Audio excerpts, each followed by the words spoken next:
என்னப்பா நான் போறேன் எங்க போற ஒரு முக்கியமான விஷயம் போறேண்ணா. முக்கியமான விஷயம் போறியா பாத்து பாப்பா சரிண்ணா. இதோ ஒருத்தன் வரானா ஏப்பா நில்லுப்பா என்னண்ணா எங்க போற வண்டியில மார்க்கெட்டுக்கு போறேண்ணா.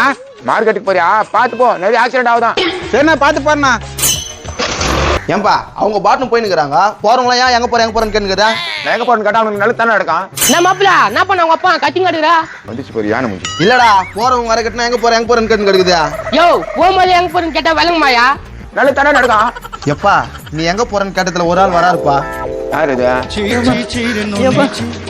என்ன மாப்பிள போகும்போது இப்படியே போனா இருந்தாலியா? நல்லா போனா போலடா. என்னப்பா என்ன கை மச்சின்னு வர நான் கொஞ்ச நேரத்துக்கு முன்னாடி இப்படி தானே போனேன். நல்லா தானே போனேன். நல்லதான் போனா அதுக்கெல்லாம் இப்ப நான் ஓரமா தான் போயிருந்தேன். ஒரு பைக்கார என்னச்சு தள்ளிட்டு பைக் எடுத்து போய் லாரி கையில விட்டான். ஐயோ நானே சரியில்லப்பா உனக்கு சரி அந்த பைக்கா இருக்குன்னாச்சா இந்த பைக்காரண்ணா டோர் கண்ணா நல்லா போனேன். எப்படி அது பிரேக் பிடிக்குன்னே தெரியல. என்ன அது சாவியா வண்டியில இந்த சாவி தான் மிச்சம். வண்டி தூளா போயிடுச்சு. மாப்பிள்ள இந்த ஆளையும் கேட்டா மாப்பிள்ள எங்க போறேன்னு. டேய் ரெண்டு பேரும் வாழ்க்கை சீர் வச்சுக்கிறேடா பாவி. டேய் எதனா பேச்சு கேட்கறீங்களா நீங்க போப்பா ஏய் நல்லா தானே போனீங்க. எங்க போற நீ தானே கேட்டான். ஆமா ஆமா என்ன கேட்டாரு? ரெண்டு பேரும் கேட்டு ரெண்டு பேரும் எப்படி ஆயிடுச்சா? எல்லாம் இவங்க தான். ஒஞ்சண்டா உங்க அப்பா டப்பா வாயா. மாப்பிள்ள நம்மள எங்க போறேன்னு கேட்டா நம்ம கம்முன்னு உட்காந்துடலாம் மாப்பிள்ள. பின்ன நீங்க எங்க போறீங்க? அப்பம் புத்தி அப்படியே இருக்குது பாரு.